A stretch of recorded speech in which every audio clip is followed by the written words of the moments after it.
Assalamu alaikum aziz qarindoshlar. Bugun 2020-yili 12-oyning 25-kuni sizlarga saylam haqida yuz bergan va yaqinqi bir haftalik ahvollarni deb chiqishim ehtimol xabarlarda bor. Bugun g'arbliklarniki xristian dunyosiniki bir bayrami, Rojdestvo bayrami, Christmas bayrami. Şuna bütün dünya boyunca bu bayramni tabriklayotidu. Xristian dunyosidagilar. Men bu munosabat bilan xristian do'stlarimizniki bayramini tabriklayman. Muborak bo'lsin. Bir 2 kun oldida bir qiziq ish bo'ldi. Bizniki bu yerda qattiq bo'ron chiqayotgan 4 kundek bo'ldi. Qattiq bo'ron chiqdi. Ana tunugün bu yilgi qishniki tunji qatimliq yomg'ir yog'di bu yerda. Hava shundoq sat bo'lib ketdi. Mana u da 4 kundek bizniki tok bilan ta'minlaydigan shirkatdan xat kelib, agar o'topti 101 qolsa, to'konlarni o'chirishimiz mumkin degandek mashaq kelib kelgandi. Men o'zimniki bir do'stim bilan bu shaxta paranglashib, burunqi ahvollarni kuzatib, men har yili shu Christmas bayram bo'lganda havo intayin yashib ketadi bizim bu yerda, Kaliforniyada. Şun bu yilda bo'lishi mumkin deb shuna degandim. Bu yerda ham hali chiqayotgan qattiq bo'ronlarni to'xtab, kunlar chiqib, shunda chiroyli bir kun o'tib ketdi. O'zim hayron qoldim. Azaldan shunday ahvolga diqqat qilyapman, men uzun bo'lib ketdi. Bugun bu qatam yana bu yil shunday bir chiroyli bir kun bo'ldi bugun. Endi rasmiy gapni boshlashdan burun men o'tgan haftada chiqqan videoda ki ba'zi eskartib qo'ydigan ishlar bor, unutib qolgan. Shularni bir eskartib qo'yay. Men Facebook'ning quruvchisi Zuckerberg to'g'riliq to'xtaldim o'tgan hafta men. Uniki shu saylam, bu qatimliq saylamga $500 million pul chiqarib, shu saylamga ajratgan xarajat jihatda Amerika hukumatining besi tushganligi hamda bu pullarning hammasini Joe Bidenni saylaydigan o'rinlarga xarjlaganligini degandim. Bir unutib qolgan ish nima desam, desaganda Zuckerbergning ayoli Xitoy. Shu nimadan cho'ng quruqlikdan kelgan Xitoy endi. Shunga musharqiliq nurg'un ishlarni yo'l olaysizlar. Umuman qilib aytgan chog'da shu chet eldagi mayli hukumat, shirkat, korxona, media, iqtisodiy Wall Street masalan shunaqa o'rinlarda ishlaydigan ayoli Xitoy kishilar asosan Xitoyniki changilga uchib ketgan. Undaq bo'lishida ayoli to'y qilgan chog'da emas. Xitoylar chet eldan o'zini himoya qiladigan, o'zi uchun ishlaydigan odamlarni izlagan chog'da eng dastlabida xotini Xitoy odamlarni izlaydi bular. Ashta bo'g'ashqa xotini Xitoy odamlar asosiyatan Xitoy setilib ketgan desak xatolashmaymiz. Meniki o'zimki hozir qadar egalgan uchun asoslangan chog'da. Hozir martda chiqqan yana bir xabar, shu Facebook bilan Google, Twitter bilan kuchini birlashtirib, yana shu Donald Trump hukumatiga qarshi bir ishlarni planlaganligi biroz oshkorlanyotdi yana. Bu ishlar davomlashyapti hozirmi. Yana bir ahvol men unutib qolibman. Oldingi qatimliq prezident Obamaniki inisining ayoli Xitoy. Obamaning inisi ayoli bilan Xitoyda yashaydi. Xitoy davlatida yashaydi. Bunu unutib qolibman. Mushta ajoyib ishlar bor. Aniki yana bir ishni bir xato deb qo'ygan ishim bor, ammo u 1979-yili Amerikaniki prezidenti Jimmy Carter bir guruh tashkillagan 9000 kishilik İngilizce Senior Executive Service deydi. Pishqadam xizmatchilar degandek bir guruh bor, 9000 odam. Keyin Obama'nın vaqtida bulardan 6000 odamni almashtirib ekan. Asli bu guruhga kishilar tashkillanganda, bu guruh qurilganda 1979-yili bularni almashtirmaslik imkon bor. Agar o'lib ketib yoki boshqalar sabab bo'lmasa, bularni almashtirmaslik prinsipi asosida qurilgan ekan. Lekin Obama prezident bo'lgan 8 yil jarayonida bularni 6000 ni almashtirib o'tib qopti. Ondan keyin 2016-yili Muşu 9000 adamdan 95% adam Hillary'niki saylanish uchun iyonni berganki 95% adam. Ben bilet taşlaganda hata deb ketdim. İyonni bergan 95% adam Hillary uchun iyonni bergan.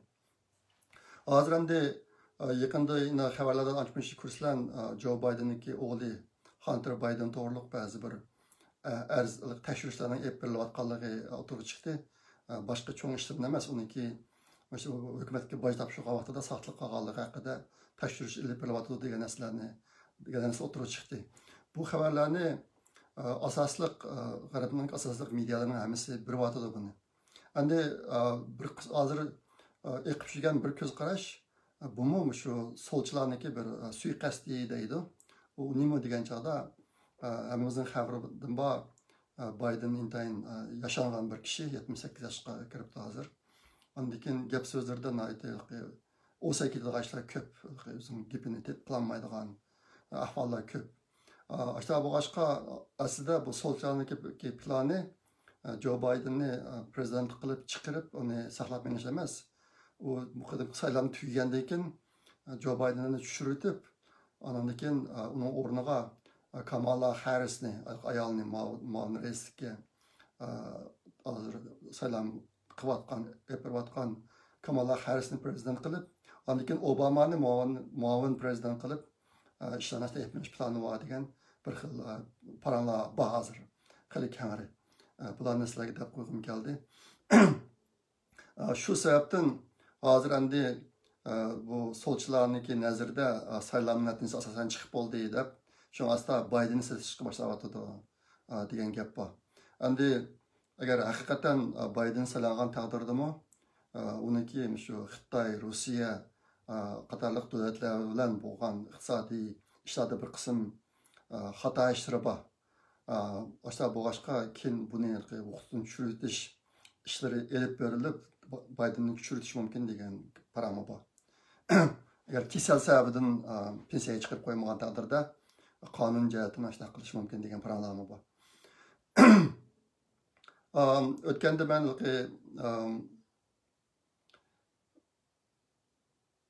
nima o'tgan haftada bo'lgan bir ishlardan xabarlarda bor. Amerikaniki Oliy sudi Teksasdan yo'llangan bir arznamani rad qildi. Amerikan Oliy sudida 9 adam bor. Buniki birinchi qo'l sotchisining ismi John Robert. Bu odamniki bir qism ishlari bor, men shuni deyishni unutib qoldim. Xabarlarda bor, uni rad qildi. Teksasniki 6 shtat ustidan sungan arzini rad qildi. Bu John Roberts degan kishiniki bir qism ishlari bor ekan. Amerikada bir orol bor ekan. Baylar berib sayohat qildigan u orolda aytdi bir qism jinoiy ishlar yuradigan ekan. Masalan, bu yerga chiroyli qizlar yig'ilgan 12 yoshli qizlarmi bor deydi u yerda. Ashtaxkan shu bir qism puldorlar berib o'ynab keladigan bir orol ekan. Bu orolniki igisi qo'lga olinib, nechining oldida bir oydan keyin turmada o'libdi. Hali o'tirib turmada. Endi shu orolga shu John Roberts degan kishimi borgan ekan. Bir qatim berib boqqan ekan. U kishi borgan vaqtidagi rasmda ayni vaqtdagi sobiq Amerika prezidenti Bill Clinton bor. Bill Clinton bilan bu ikkisi shu orolda birga suvda tushgan rasmlari yaqin o'tirib chiqyapti. Mana o'ylami bor ekan. Endi bu gapni deb qo'yishimning sabab aslida Amerikaniki Oliy sudiga betaraf odamlarni akrish shartga demokratchi, jumhuriyatchi emas, betaraf turadigan, haqqoniyatli turadigan odamlarni akrish kerak ekan. Lekin ma kishi John Roberts degan kishi aslida bu bir deymiz an'anaviy qimmat qarashini saqlaydigan bir qatordagi odamlar ekan aslida.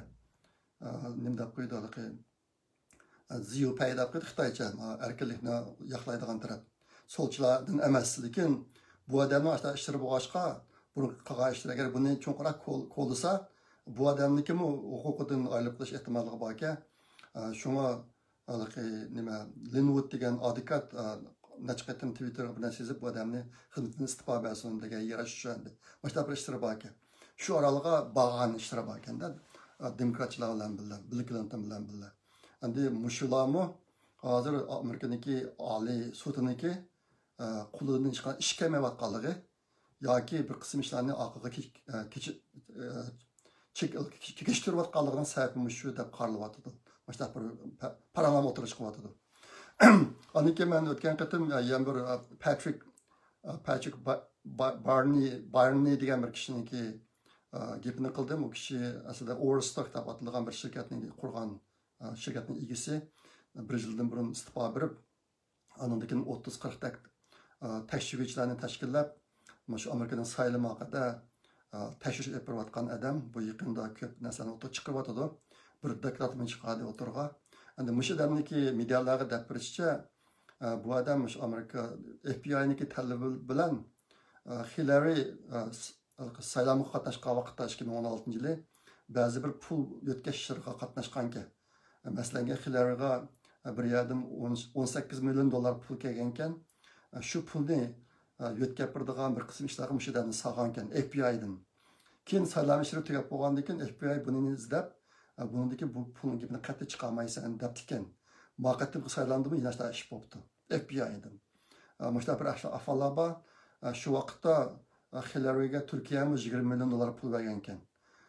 Mush ahvollarni mush odam o'tirib chiqadi yaqinda. Mushta bir ajoyib hikoyalar bor. Bu men shu mushilda qo'y.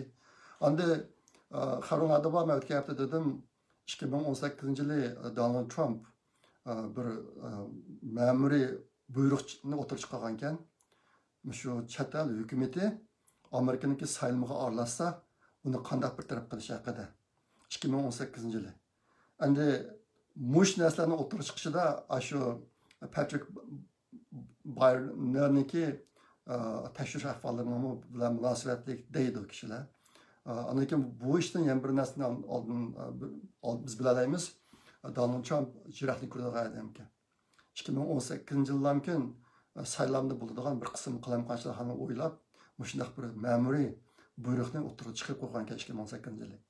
Shu vaqtdagi buyruqqa uygun kelib qoldigan bir qism jinoiy ishlar bu qitimqi saylamda haqiqatan yuz berdi.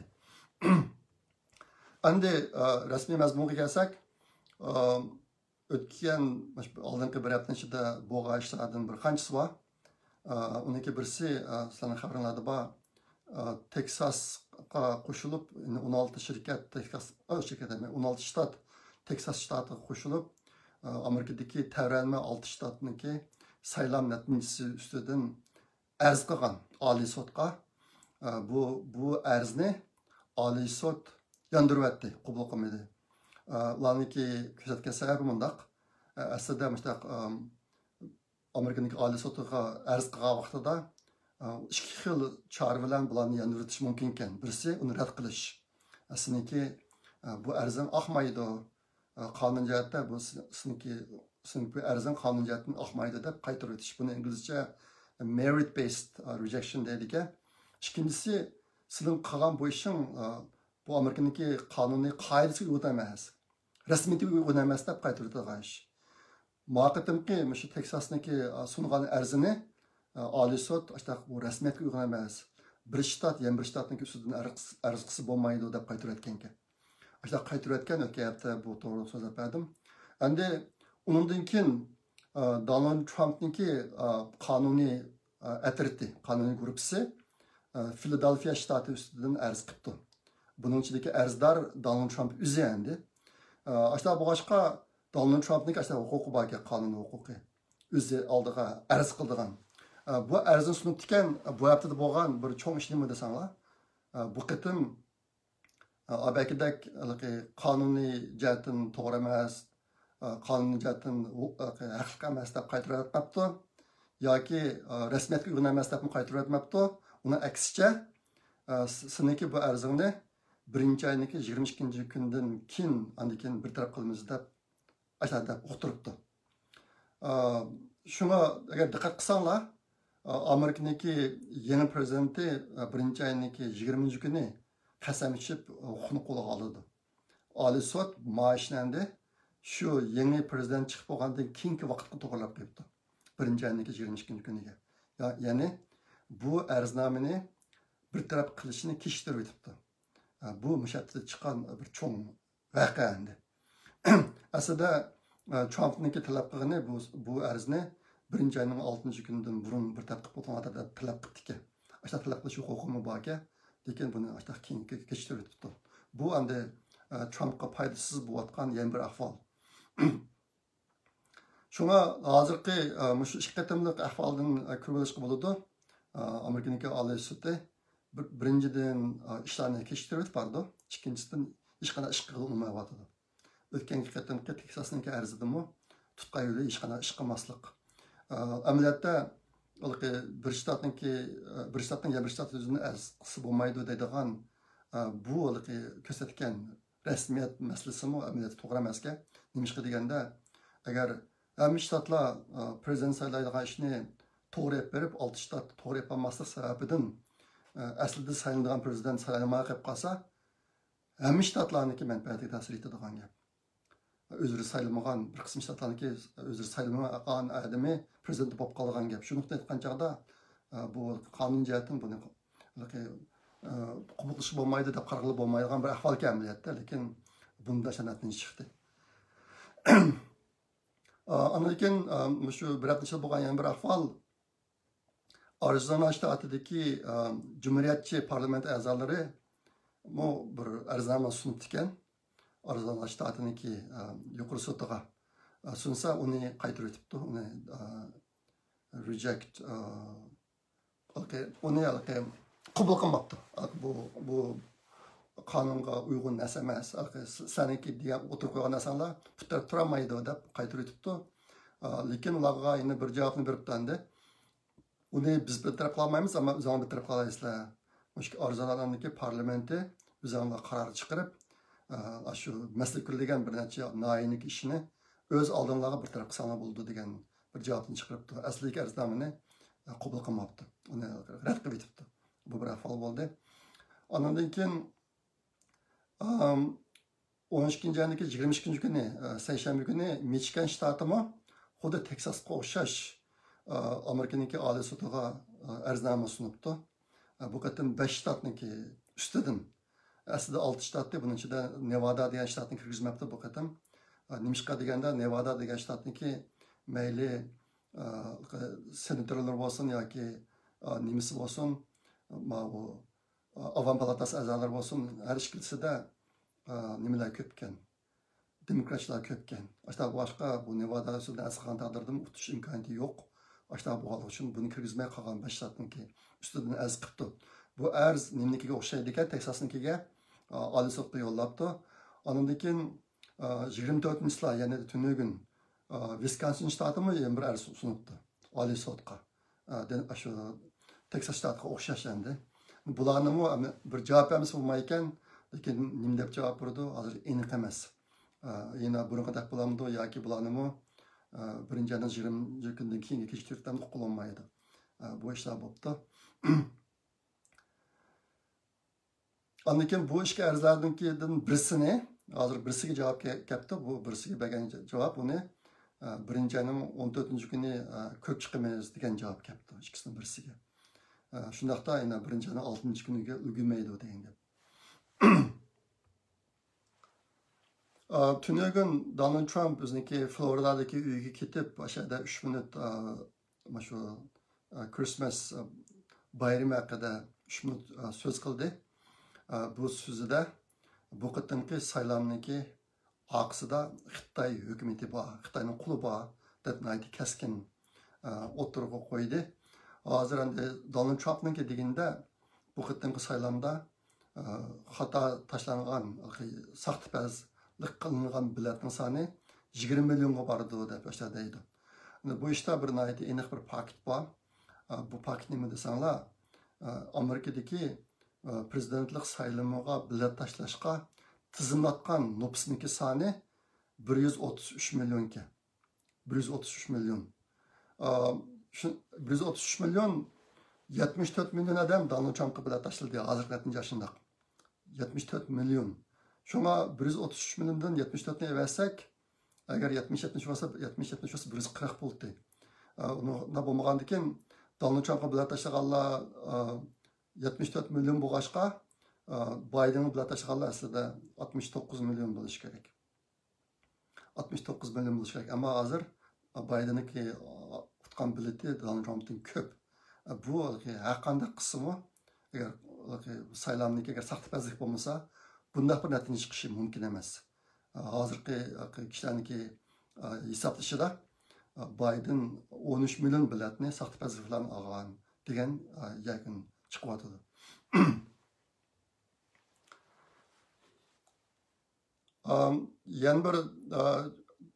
Yan bir ish bu hafta yuz bergan 23-yilda Amerikaniki burunki adliya ministri Barr xizmetidan bo'shandi, o'zi istifa berib chiqib ketdi. Buning o'rniga yan bir odam chiqdi, Jeffrey Rosen degan bir odam chiqdi. Bu odam aslida adliya ministerligining muavin ministri, hozir ham rasmiy ministr bo'lib chiqdi. Bu odam chiqqandan keyin o'tirib chiqayotgan bir gap, Trump 23-yilda o'tirib qo'ydi bu ishni. Shu bir alayda tashkilotchi tayinlab, bu qatimki saylovda tashkilish operasyon zarur degan bir gapni Twitterga yozdi Donald Trump. Lekin buni Linwood qolgan yana bir Powell degan ikki advokatlarmi taqatdi, ular qo'llab.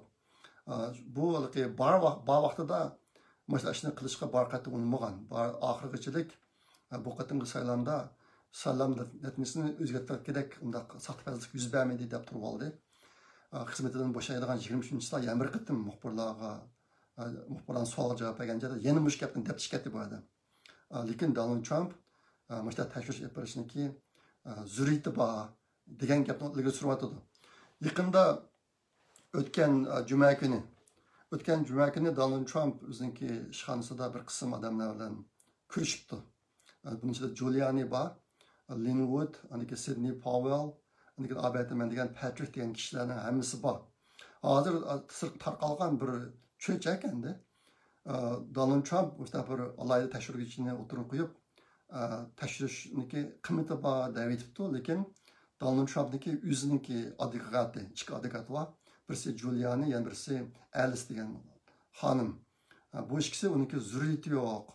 Biz boshqa qonuniy yo'llarni tutishimiz kerak deb aytibdi. Lekin Powell bilan Linwood bu ikkisi buniki qiymati bor, buni qilish kerak deb Donald Trump uchun ishlayotgan advokatlar ikki guruhga bo'linib qolgan ahvol o'tirib chiqyapti. Buning ichida Alice bilan Giuliani Donald Trumpniki o'zining advokati, rasmiy Donald Trump uchun ishlaydigan. Qolgan Linwood bilan Sidney Powell bu ikkisi o'z oldiga qilayotganlar. Donald Trump ishlatganlar emas, o'z oldiga qilayotganlar. Mana bir bo'linish bo'lyapti. Hozir ham bir gap. Hozirgi umumiylik ahvolda bu qatimki saylovda saxtapazlikniki yuz berganligi haqida isbot taqa degunib ketdi. Isbot pek ko'p.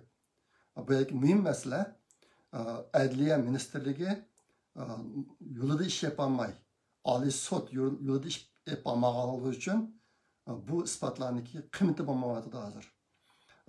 Meniki anlagan, menga uchurlarga asoslangan joyda Giuliani bilan Alice'niki deyotganlar shuki, sen hozir yeni tekshirib menimcha isbotini dug'ulg'aning bilan agar oliy sud uni qabul qilmasa, uni qabul qilmasa, natijasi o'xshash chiqadi deb ashta bir asosda turib, mushtaq taklifni beryapti degan gaplarni oldim. Bu ishlar xil murakkab herhalde.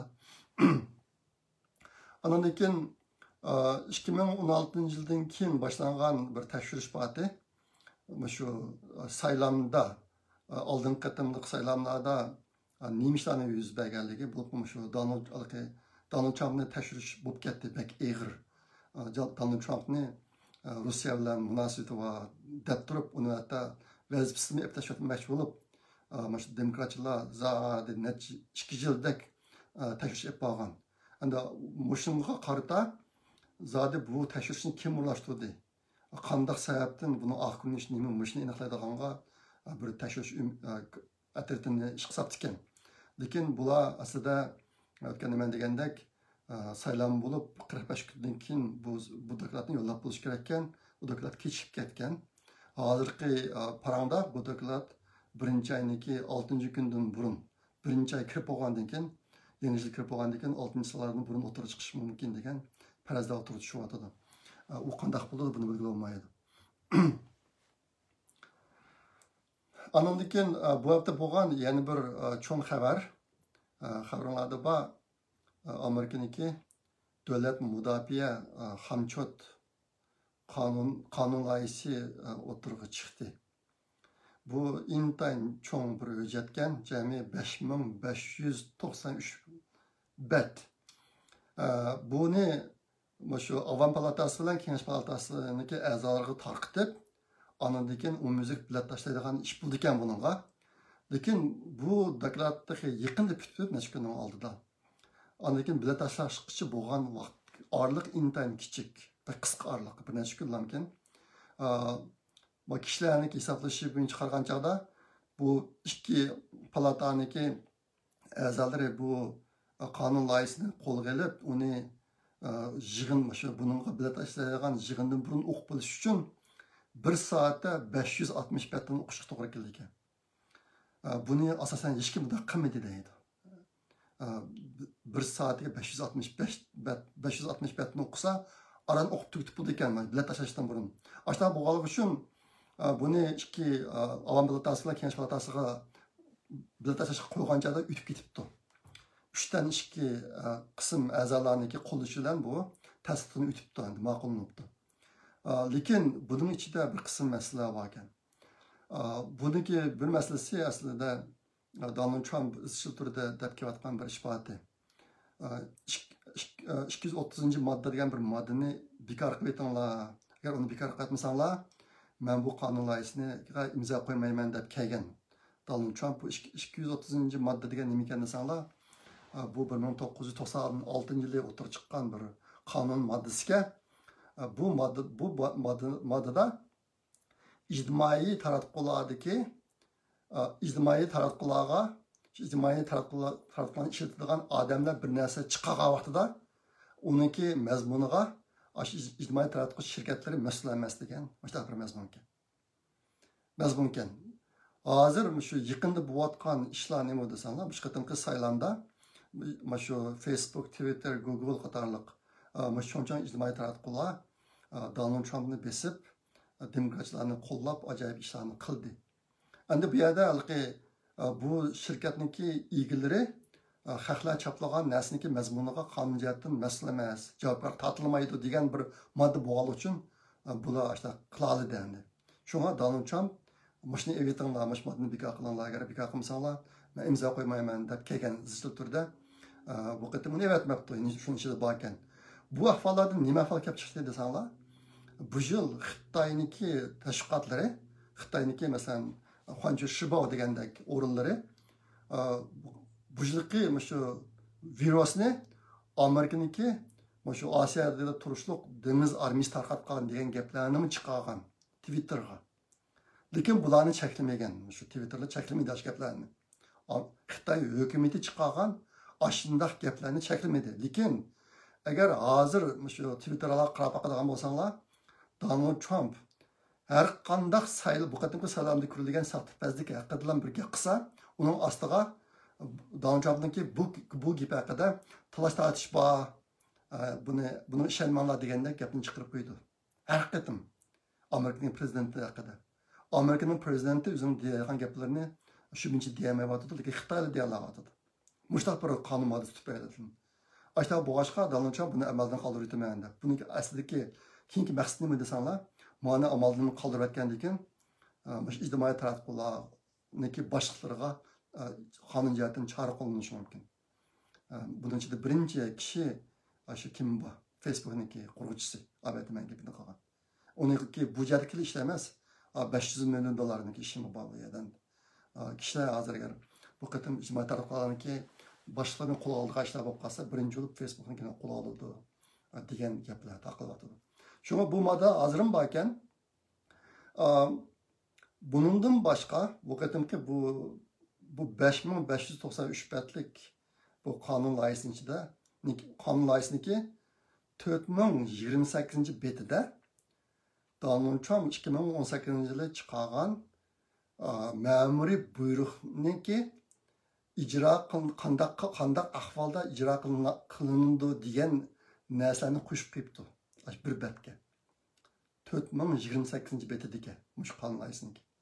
Bu qandaq narsa ekan desanglar, hozirgi aslidagi bu qonun bo'yicha bo'lgan vaqtida Donald Trump bu ma'muriy buyruqni o'z oldiga ijro qila olar ekan.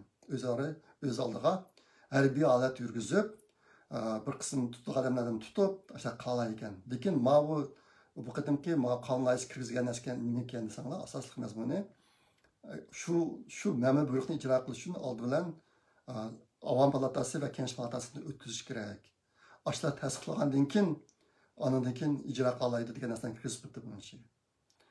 Mushundaq vahshiy o'yinlar bor ekan. Endi abatim men dedim 3 dan 2 qism odamlar buni ma'qullab bo'pti deb. O'sha bo'lganda senatorda Tangdin Tulsi Cumhuriyetçi partiyaning odamlari. Ashlarni tasdiqlatgan gap 3 dan 2 qismi. Bu nima ko'rsatdi desanglar, bular bu qonun loyihasini ko'rmagan. Mundaq mazmunlar borligini o'qimagan ahvol bor. Mushtaq bir vahshiy o'yinlarni o'ynabdi bu qatim. Andan keyin Donald Trump buni rad qildi bu qonun loyihasini. Uniki deganda bu Xitoy bilan Rossiyaga birlagan ko'rsatmas so'g'iti bo'pti degan gaplarni dedi. Endi hozir Donald Trump buni rad qilayotgandan keyin Amerikadagi qonun rasmiyati bo'yicha Avam palatasi bilan Kengash palatasi 28-sila oldimizgi dushanba kuni bu qonun loyihasiga yana qaytadan imzo qo'ydi ekan. Qaytadan bilat tashlaydi ekan. Buni qabul qilmaymizmi, qilmaymizmi deb. Bilat tashlaydi ekan. Agar endi nima prezident buni rad qilayotgandan keyin yana qayta bilat tashlasa bo'ldi ekan. Bu qatim yana Avam palatasi bilan Kengash palatasidan 3 dan 2 qismdan ko'p odamlar buni qo'llasa, bu yana qonun bo'lib ketadi ekan. Shunga bu yerda qaysi darajada xatar bor ko'rsanglar bo'ladi. Bu dushanba kuni bu qonun bo'lib ketsa, undan keyin Donald Trump 2018-yili chiqargan loyiha buyruqni ijro qila olmaydi degan gap. Avam palatasi bilan Kengash palatasi tasdiqlamasa ijro qila olmaydi degan gap. Shunga Donald Trumpning yo'liga yana bir to'siq tushadi degan gap. Shunga bu ajoyib ishlar bo'lyotdi. Endi meniki orzuyim bu yerda bu dushanba kungacha hozir bu ichidagi mazmunlar pash bo'ldi yaqin mana 2 kun, 1 kun ichida xil pash bo'lyotdi qanday mazmunlarni borligi. Agar biz pash bo'lgan vaqtida bu 3 dan 2 qism bilatni o'tmay bu qonun loyihasi tasdiqlanmasa degan umiddaman. Lekin qanday bo'ldi uqilolmaydi. Bunun ichida meni bek için doğan yana bir ahvol senatorlarniki ko'p sonli senatorlarniki boshlig'i Cumhuriyetçi McConnell degan kishi yine pozitsiya bildirib, biz bu 28-da yine qaytadan tasdiqlaymiz bu qonun loyihasini deb yine demokratlar tarafida turib gap qildi degan. Mushundaq kishilar hozir ashta bu boshqa bu ishlarniki oqibati qanday bo'ladi bir narsa tegil olmaydi.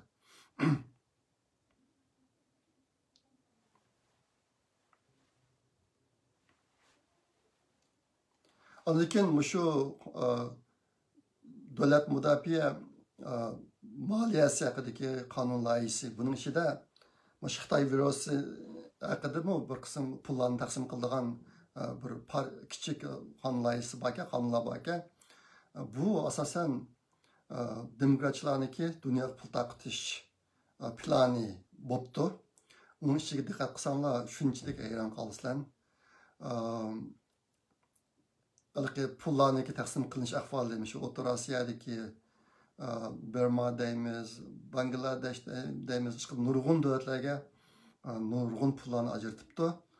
Lekin Amerikadagi bu qatim virusniki ta'siridan shu qiyinchilik qilgan odamlarga ajratilgan pul pek oz. Ashta bo'lgani uchun Donald Trump bu loyiha Amerika birinchi degan prinsipga butunlay xilof, Amerikani birinchi emas, boshqalarni birinchi o'ringa qo'ygan bir narsa bo'libdi deb uni qattiq norozilik bildirdi. Ashning ichida hatto Pokistonga $10 million pul ajratibdi. Bu pulni nima ishlatdi ekan desanglar, Pokistondagi o'zining jinsini o'zgartmoqchi bo'lganlar haqidagi tadqiqotga berdi $10 million pul. Ya'ni erlar ayol o'zgarman desa, shu ish to'g'riliq tadqiqot olib borganga $10 million pul beribdi. Ajoyib narsalar bor, men bu hammasini deb bilolmayman. Odam anglasa yaqin tutmay boshqa iloji yo'q. Bu loyihaning anonlikin bunun ichida Avam palatasiniki a'zolariniki maoshini 33% o'stirish, senatorlarniki maoshini 25% o'stirish hozir qarag'an chog'da degan moddalar bor ekan. Andaki meniki dikkat qilgan yana bir narsam Tibet jamoatiga 17 million deb ajratibdi. Tibet jamoatiga debdi. Men xaritga qarasam Xitoy egallab olgan Tibetni ko'rsatdi xaritada. Aşağı 17 milyon dolar pul ajratibdi. Ama hozirga qadar men ichida Uyg'urlar pul ajratganligini bilmadim. Boshqa qarindoshlar bildim o'qimayman, men undan narsani ko'rmadim. Tibetliklar 17 milyon dolar ajratib ekandiq. Uyg'urlarga bir necha million ajratib qo'ygan bo'lsa shu deb o'yladim ko'nglimda. Lekin undan narsa yo'q.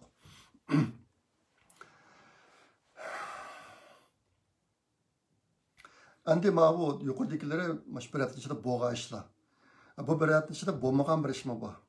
U nima desanglar, Mike Pence kardi degan bir atalg'u chiqqan shu hafta ichida. U nima desanglar, 23-yillar yarim kechadan burun Amerikadagi muavin prezidenti Mike Pence haligi bu qatimki saylovda saxtapazlik qilgan 6 shtatniki saylov natijasini qabul qilmay ularga ayni qaytadan yangidan qaror yo'llashni talab qiladigan kunga 23-yillar.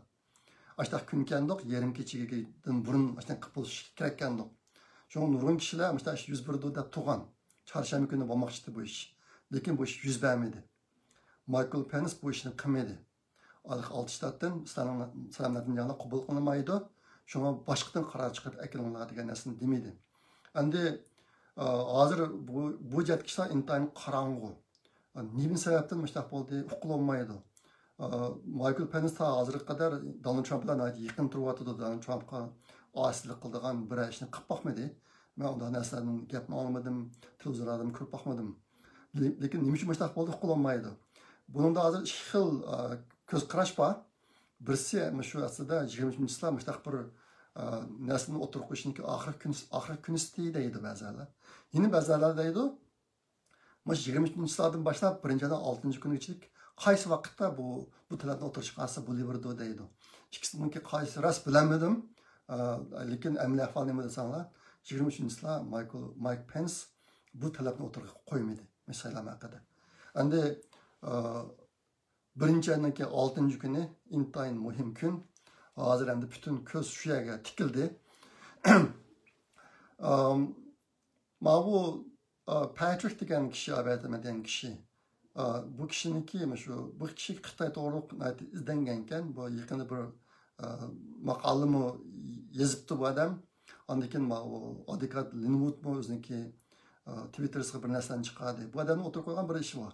Bu odam deydi, 2005-yili Xitoy armiyasındaki generali Chi Haotian deydi. Chi Haotian degan kishi bir qism strategiyalarni o'tirib qo'ygan ekan. Uningda deyishicha Xitoy buzg'unchilik xarakteridagi emas qurolni taraqqiy qildirish kerak deydi. Buzg'unchilik xarakteridagi qurol. Bu qanday qurol desanglar, agar sizlar bir miltiqni o'q qilsanglar, bir odamni badaniga tegsa, buzg'unchilik paydo qildi, badanini teshib kirdi odamning badaniga. Bomba sanglarmi buzg'unchilik qildi, yo odamni o'ldirdi yoki binoni portlatdi, ko'rxim portlatdi degandek. Bularning hammasini buzg'unchi xarakterli qurol deymiz. Lekin madam 2005-yilda o'tirib qo'ygan vaqtida Xitoy buzg'unchilik xarakterida emas qurolni taraqqiy qildirib Amerikada qabul turish kerak dedi ekan. Shundan keyin nurg'un odamlar beshni qashlatdi ekan. Bu qanday quroldi? Buni Xitoylar Shashujian deb atabdi. Ash odamniki o'tirib qo'ygan süzmüş ekan. Bu nimidi? Bu aeroplan to'shug'ichimidi? Aircraft carrier, ashtaq bir narsamidi? Yoki ovoz to'lqindimi tizmangdigan missile, boshqurilgan bombamidi? Yoki hozir yamir xil yangidan bomba bor. Elektromagnit to'lqin bilan odam o'ldiradigan yoki qarshi tarafniki uskunani ishlamas qilib qo'yadigan, lazer qurollari bor masalan. Muştaq nasimidi deb, lazer qurollarni buzg'unchilik qiladi endi. U odamga tegsa ko'ydirdi odamni. Lekin elektromagnit to'lqinlari odamniki mingsini qalamqon qilib yetib odamlarni normal ishlamas qilib qo'ydi kalasini. Muştaq nasimni deb tushunmayapti ekan. Endi hozir deydi, aslidagi Xitoyniki bu buzg'unchilik xarakterlik emas qurol degani shu Xitoy virus ekan degan narsani o'tirib qo'ydi. Ondan keyin Bu qural haqida shu Şixaotiyaniki deganni bu qural intayin ko'p odamlarni o'ldirolmaydi. Shu orqali biz Amerika masalasini bir taraf qo'yib olamiz. Amerikaniki ijtimoiy muhit, jug'rafiyalik ahvollariga hech qanday tegmay turib, odamlarni o'ldirib etib, o'zimiz uchun yana bir davlatni hozirlab qo'yamiz debdi. Xitoy millati uchun, Junxo millati uchun yana bir davlatni tayyorlab qo'yamiz degandek gaplarni deganki 2005-yili. Hozir deydi, endi madam deydi, aslida buniki deyotgan buzunchilik xarakterdagi emas qural degani Xitoy viruskan degan narsani o'tirib chiqadi. Agar uda o'ylab baxsanglar, aqlga muvofiq tuyuldi bana. Anondan keyin yana o'tirib chiqqan gaplardan Steve Bannon Xitoyniki Amerikadagi butun boylig'ini to'ng'itish kerak degan narsani o'tirib qo'ydi. Nimishqa degan chog'da bu qatimki qonunga aralashgan Xitoy hukumati ashta bo'lg'ashqa 2018-yildagi alayda buyruqning ro'yi bo'yicha Xitoyniki butun mol mulkini hamma Xitoy rahbarlarining mol mulkini Xitoyniki mol mulkining hammasini to'ng'itish kerak degan narsa o'tirib qo'yibdi. Andek o'tirib chiqqan yana bir narsa shu Biden hukumatidagi kishilarning tizimligida Donald Trump'niki birinchi advokati Giuliani birinchi dushmanga bir taraf qilgan. Ya'ni Biden o'tirib chiqsa, oldi bilan Giuliani'ni bir taraf qilganga tiz bo'pti hozir. Bu narsalar o'tirib chiqdi. Bu vaqtda Giuliani o'zi so'zlab yuryapti. Yana bir biroz yaxshiroq bir ahvol. Tünögün nimeniki Pennsylvania shtatidagi bir parlament a'zosi o'tirib chiqadi. Bu gapni u kishi Donald Trump bilan ko'rishibdi. Chorshanba kuni ko'rishga o'xshaydi. Ko'rishibdi. Shu yerda mana bir ahvolni sizibdi. Odam deydi, men o'z umrimda bir ishni vujudga chiqarish jihatda Donald Trumpdek qattiq iroda bog'lagan, qattiq qarorga kelgan odamni ko'rib boqmagan deydi. Ya'ni Donald Trump bu qatimki saylamda saxtapazlik yuz berdi. Men uni to'g'ri bir taraf qo'ymayman degan ashunday bir kuchli irodani o'tirib qo'ydi. Men o'z umrimda bunda qattiq irodaga kelgan odamni ko'rib boqmagan deydi. Buni inglizcha resolved deydi. Qattiq niyatga kelgan odamni ko'rib boqmagan deydi.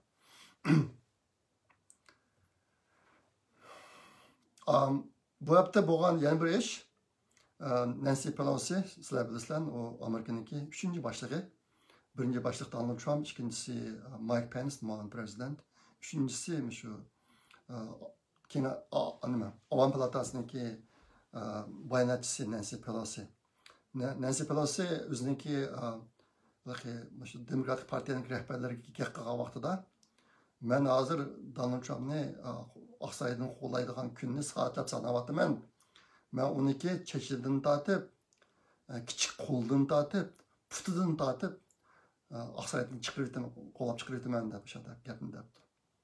Endi bu gapniki nari alayda desanglar, Amerika dunyodagi eng demokratik, eng madaniyatlashgan davlat. Ashta bir davlatning simvoli endi. Eng erkin davlatniki. Ashta bir davlatniki 3-chi qo'l boshlig'i xuddi bir 3-chi dunyo davlatlaridagi ko'chadagi lurchaklardek gap qildi deb bu yerda. İngilizning ko'rsanglar naydi vahshiy. Donald Trump'daki qo'li kichik ekan normal odamlarga seçtiğin chog'da. Bu gaplar 2016-yilda ko'p bo'lgan, haqlar Donald Trump'ning qo'lini boshqa odamlar qo'lga solishtirib, cho'ng kichikligini nurg'un gaplar bo'lib ketgan. Bu yerda Donald Trump'ning chechini tortib deydi, kichik qo'lini tortib, putini tortib, Oqsaroydan so'rab chiqardim deb. Ashta gaplarni deydi. Endi qanday qilib bo'lmasin Donald Trump hozir Amerikadagi prezidenti. Nancy Pelosi bu davlatning 3-chi qo'l boshlig'i. Mandaq gaplarni o'tirib chiqishi odamni bearam qilmay turolmaydi. Bu dunyo nima bo'lib ketdi? O'chmalik bo'lsin, mushtarijiga kelgan ish bormi? Bu o'chmaliklar nerdan kelgan? Shaxsan meniki bu kalam bilan buni tasavvur qilib yetamadim.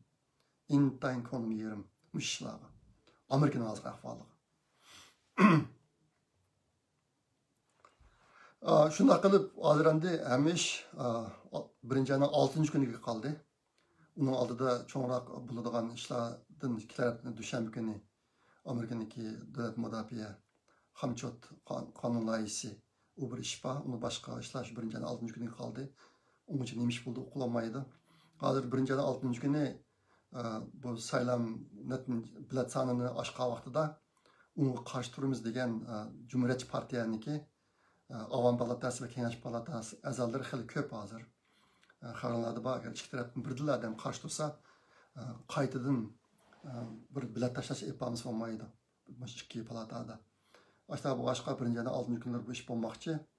Eğer 6 ştatniki bildi doğruluk onu itiraf qilmaymizda mesela qarshi ko'rsatg'ala o'tirib chiqsa qaytadan saylam ya'ni qaytadan bilet tashlash bo'ladi ekan. Bu bilet tashlash qaysi shaklda bo'ladi uqilolmaydi. Men hozir aniqlayolmadim shuni. Endi birisi 6 shtatniki biletini bekor qilayotgandan keyin Donald Trumpmi 270 bilet ololmaydi. Bayden 270 bilet ololmaydi. Ashta bu boshqa bir shtat birdan bilet chiqarish qaysi bilet tashlandi yoki 6 ştatniki bildiğinin qaytadan turuzub çıqanda aşırını bilemedim. Bu cihette ben davamlı izlenimen iş qilib muşsan hamisi birinci ayın 6. günü yoki shunda kim bulduğu işler. 2 saat münazara etip andikin bilet tashlash bo'ladi deydi. Agar bilet tashlash bo'lsa ehtimal shu bir shtatdan bir bilet degan narsa bo'lishi mumkin. Ashtaq bo'lgan chaqda hozir Avam Palatasi Cumhuriyetçilarga payliq ekan, Avam Palatasi prezident saylaydi ekan. Kengash Palatası demokratçılarga payliq ekan, ular muavin prezidentini saylaydi ekan. Şuna ashtaq bir ahvol kelib chiqqanda buni bilib olmaydi. Hozir endi bütün ko'z shu 6-chilarga tikildi hozirgi ahvol. Shuna qilib saylam haqida deydigan gaplarim tugidi. Yana bir ozroq bir zamonga deydigan gaplarim bor. Agar diqqat qilsanglar, hozir qadar Şarq Türkistan'daki lagerlarga sulangan Uyg'urlarniki ahvollarini ko'rsatadigan birer parça resim, birer parça video chiqib bakmadı. Mush jihatda shu so'rab ketib qolib ko'p g'arbda. Agar sizlarda mush jihat uchur bo'lsa, yo'llab bersanglar. Lagerning ichidagi ahvolni ko'rsatadigan resim yoki video. Hech qanday narsa chiqmaydi hozir qadar. Buni Xitoy internet qattiq kontrol qilyapti. Bu jihatda men Qahraton degan jurnalda bir tafsiliy maqola chiqargan. Men uni kishilarga aytib beribman, men ko'p qonlar. Xitoy buni qattiq kontrol qilib oldi.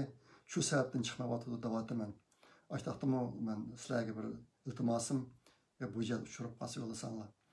Andan keyin Oqsuga 40-50 kilometr keladigan shu Tarim qumlig'ining ichida bir yer osti turma bor.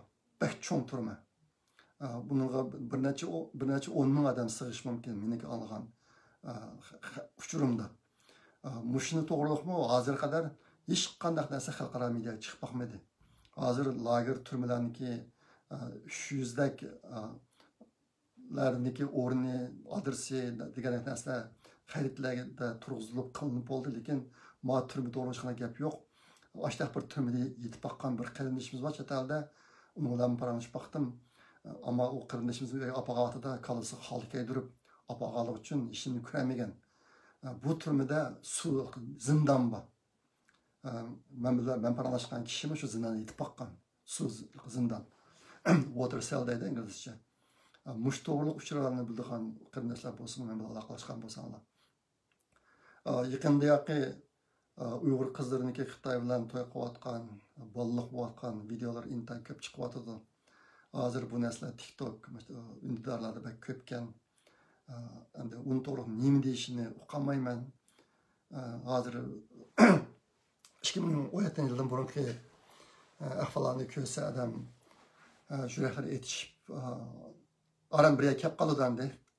Biz nima bo'lib ketdik deb bu ahvollar men bu narsalarni Facebook chiqarishni xohlamadim shaxsan o'zim. Uyg'ur millati nima bo'lib ketdik hozir deb. Xitoyniki 3 plan tuzib tikan Uyg'urlarni bir taraf qilaman deb. Ammo qolgan 2 planga navbat tegmadi.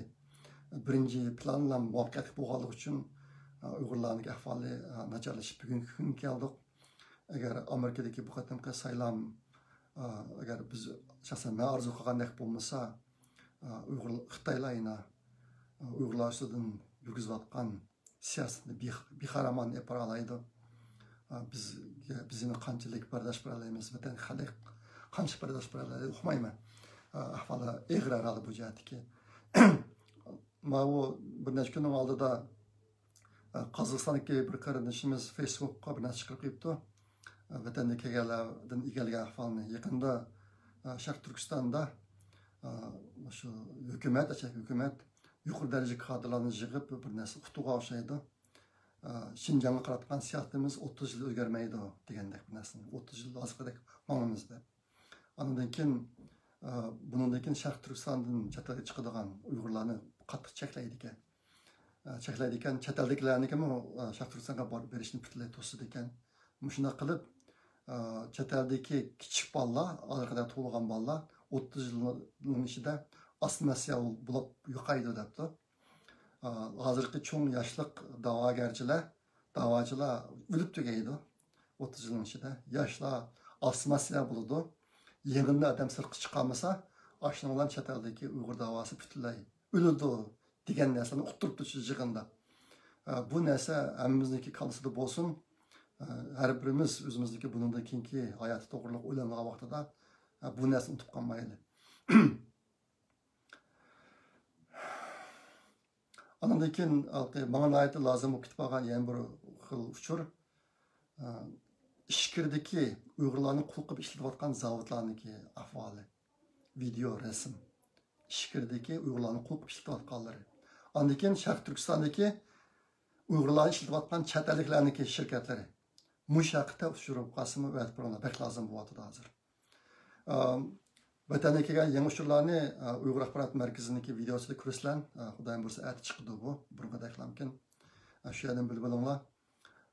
Ondan keyin hozir vatanga kelgan yangi xabar uchurlarni biz inglizcha Uyg'ur axborot to'riga chiqaryapmiz arabda, inglizchasini. Uni tunishtirishga taqib qo'ysam bo'ladi. Burun faqat Uyg'urlarla xabarlar bo'laydi hozir endi inglizchasi bor. Men futurliq Twitterda davom chiqarib turyapman. Lekin bizning tor betimizmi buni sistemalik yo'l qo'yib qo'ydik hozir. Shu yerdan taqib qo'ysam bo'ladi. Uyg'ur axborot to'riniki inglizcha tor beti har haftada yangilanadi. Har haftadagi yangi narsalar qo'shilyapti. Hozir aytdi, mukammal bir holatga bo'ldi. Chet ellik tunishtiruvlarga uni deb qo'yinglar, foydalansin. Shu biz chet ellar foydalansın deb quvvatimiz bu ishni. Bo'ladi, bugungi sizlarga deydigan gapim shunchalik. Ko'p yaxshi xabar yo'q. Xudoyim bo'lsa, 1-6 kuni bu ishlardan bir yaxshi natija chiqar. Men shuni kecha-kunduz shunga talmirib, taqozolik bilan ashta bir ahvolni kutyapman. Bu yerda men deb bilganim, bu yerdagi gap Trump tarafdami yoki Biden tarafdami degan gap emas bu. Dunyo xarakterdagi yaxshi tarafdami, adolat tarafdami, haqiqat tarafdami yoki rezillik, qarang'ulik tarafdami degan ikki cho'ng masalaga aylanib ketdi bu ishlar. Ashta bu ishqa ko'ngil bildigan Uyg'urlarning soni bo'lgan sari ko'payyapti. Meniki videolarimni ko'radiganlarni aytib ko'payyapti. Haftadan-haftaga. Mush sababdan deb o'ylayman. Dunyo haqiqatan shunday bir cho'ng ahvol duch keldi ikki xil yo'lga. Hozir nurg'un kishilar bu ahvolga mushtaq nuqtadan qarayapti. Bizning oldimizga masala shu. Agar bu qatimki Amerikaning saylimi adolatlik va haqqoniyatchilik ichida bir taraf qilinmasa, Uyg'urlarning kuni qaysi kunga qoladi. Bu to'g'ri bir narsa demakdir. Boshqa bu ishlar biz shunday muhim. Shunga sizlarga mushtaq so'zlab berdim videoni tayyorlab. Bo'ladi. Klarat ko'rishkichik aman bo'linglar. Xayr xo'sh, Allohga omonat.